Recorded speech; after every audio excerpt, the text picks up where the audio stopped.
جنگ احد میں شدید آزمائش کا ماحول بن گیا اور حالات کچھ اور طرح کے ہو گئے. ہوا کیا؟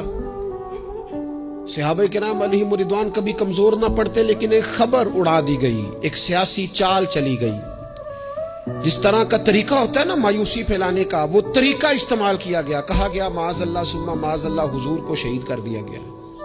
اب امت جانتی ہے کہ صحابہ کی کتنی جذباتی وابستگی ہے نبی پاک کے ساتھ. کل کائنات امت کے پاس اگر ہے تو وہ رسول پاک کی ذات ہے، اور اگر حضور کو شہید کر دیا گیا ہے، سرور کائنات کا وصال ہو گیا ہے، تو پھر پیچھے کیا بچا؟ طبیعتیں پریشان ہو گئیں، رو رو کے نڈھال ہو گئے.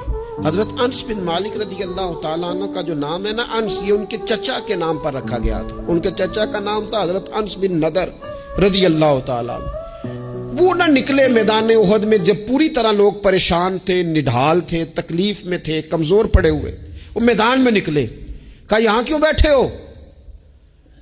تو ایک صحابی نے بڑے درد سے کہا آپ کو پتہ ہے حضور کا وصال ہو گیا ہے، خبر ہے کہ حضور کو شہید کر دیا گیا. تو حضرت انس بن نضر نے نا پتہ کس طرح کی بات کی، فرمانے لگے یار اگر حضور شہید ہو گئے ہیں ہم نے جی کے کیا کرنا ہے؟ بیٹھے کیوں ہو؟ اٹھو نا، تلواریں پکڑو.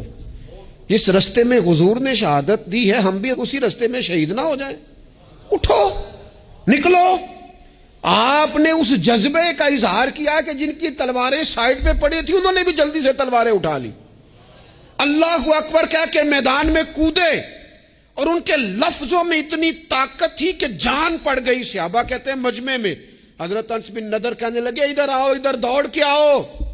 مجھے تو وہ دیکھو احد پہاڑ کے اندر سے جنت کی خوشبو آ بھی رہی ہے.